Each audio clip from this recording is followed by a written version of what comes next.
It's true. Platner still sucks. Did you know what this tattoo was about before last October when you said you first became aware of it? No, I did not. I had that tattoo for 17 years. It's a skull and crossbones. I got it with other Marines who I served with in Iraq, in Croatia. And so any statement saying that I did know is again, totally false.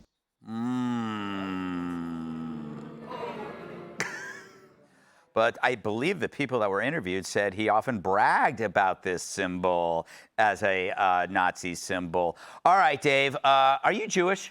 I am Jewish. All right. We'll try to leave that bias out of this. I will try to be particularly outraged. Yes. No, this guy gets worse and worse. And I keep thinking, what if all of these things were in reverse? Like you found out about his behavior first and the Nazi symbol last. He would be out. But the Nazi symbol came first. And so they accepted it. Yeah, you know, Jews are getting hit every which way right now. I'm less concerned about the Nazi thing. I'm more hung up on this thing where if the guy broke into his house, that he was going to rape him, but not in a gay way. Yes. Because there are clubs you have to pay people to do that to you in Chelsea. Todd took me there. It was a lovely time. No, look. Enjoy our month. It's sort of like the other story with men being women. This is all the end of what the modern Democrats have become. They hate women. They actually hate minorities. They hate Jews. They hate blacks. You're using everyone as tokens in their little intersectional calculator. And I suspect that this guy maybe saw Inglourious Bastards or Schindler's List or something and was like, boy, that Nazi, you know, on his hat, he's got the same thing that I've got right over here. What are the chances? It is weird that, like, you don't hear from his fellow Marines about him at all, you know? What do you make of this fella? Well, first of all, he was going to rape somebody in not a gay way. Yeah. That sounds like prison talk. Just trying to get a name for myself. But yeah, he's a weird dude. So what is he running for office? Yes! This is why Sherrod is on this show. Everything is news to him. Yeah, this guy is running for senator. I mean, between him and Spencer Pratt, what are y'all white people up to right now? Pratt is an American hero. No, roll the clip. This just seemed all bent out of shape. So he's running for senator. Yeah. And they found out about the Nazi tattoo before they found out that he has ideals and ideas that's kind of Nazi-like. Well, he covered it up. With what? But he says he never knew it was a Nazi symbol, but now they're talking to his exes, and they go, oh, yeah, he always talked about having it. He was proud of it. He also was pro-Hamas.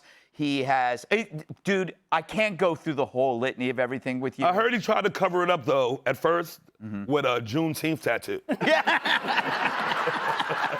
Drag this into it. Hey, Dagan, have you run into any guys like this in your past? No. So this is what kills me, is that they thought he was emblematic of, after years of talking about toxic masculinity, they see this as the emblematic guy. Because the last segment we just did, they went through a whole article of like, the Democrats have an authenticity problem, so here's a way to be even more inauthentic. That's the problem. They can't go out and fight. The guy looks like he has clip-on bangs. He does. For Pete's sake. He does. And so you don't even need to read the article about craziness from the ex-girlfriends and all the women, because if you know he's been with a lot of women and he's sleeping at night and he's got a weird tat on it, you know, the Totenkopf tit, they're gonna look at the tat and lean over him and take a picture of it and run it through image search to find out what goth girl is he running around with. And then it comes up, oh, Nazi death camp tattoo, and you know, and that's when you kick him awake. Get up! What is that on your boob, you boob? He has heard 100 times about that tattoo. Yeah. Even if he knew what it was, but the ladies have let him know. You know, it is like a prison tattoo in a way. It's like you have it on there to scare people. You know, and you have a couple of tattoos. Oh, you should see, Greg. Your back is covered. I mean, A tramp stamp? no, it's a bullseye with Greg's face right in the middle, and it's glorious. Like I said, tramp stamp. Yeah, that's right. I have a completely different take on this. In order to get to this point in the story this week, this is Friday, he was texting a lot of women. The people that saw this tattoo originally were all this litany of ex-girlfriends. He's been told he needs to stop women. How is this guy who's 41 going on 71 pulling this many chicks? I mean, it's insane to me. Like, do you look at this guy and like, Adonis, man, I get it. I get why he's pulling all these chicks. To me, that's the most incredulous part of the story. Again, not a humorous take. It's just something I thought was interesting for the audience. Why break character? Right, exactly. How funny do you want us to be on the show today? You want us to be funny? We can figure it out. Look, I mean, actually being serious for a second, they've spent the last decade calling us all Nazis. Yes. So the irony that now one of them is a Nazi and they're all defending him is the best. It's the ultimate irony. It's right? the best. It's the best thing ever. And if if they go back to calling us Nazis, even better. It'll be hilarious. Is that dude a Democrat? Yes. What? Okay. I just thought of a new segment. We should just have a segment where we read you 5 headlines and ask you which one is real. We'll call it white news.